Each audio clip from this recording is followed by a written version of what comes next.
ब्रह्ममुरारिसुरार्चितलिङ्गं निर्मलभाषितशोभितलिङ्गं जन्मजदुःखविनाशनलिङ्गं तत्र नमामि सदा शिवलिङ्गं देवमुनिप्रवरार्चितलिङ्गं कामदहनकरुणाकरलिङ्गं रावणदर्पविनाशनलिङ्गं तत्र नमामि सदा शिवलिङ्गं सर्वसुगन्धिसुलेपितलिङ्गं बुद्धिविवर्धनकारणलिङ्गं सिद्धसुरासुरवन्दितलिङ्गं तत्र नमामि सदा शिवलिङ्गं कनकमहामणिभूषितलिङ्गं फणिपतिवेष्टितशोभितलिङ्गं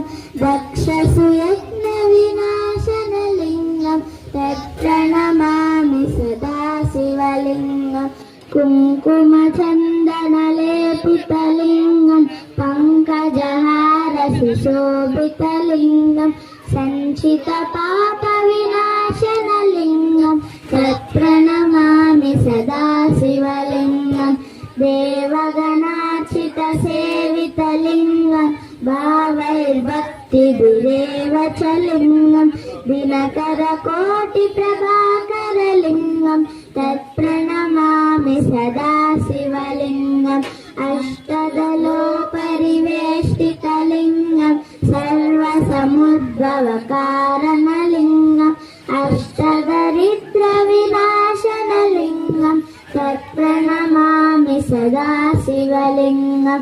सुरगुरुसुरवरपूजितलिङ्गं सुरवरपुष्पसदार्चितलिङ्गं परमपदं परमात्मकलिङ्गं तत्र नमामि सदा शिवलिङ्गं लिङ्गाष्टकमिदं पुण्यं यः पठेत् शिवसन्निधौ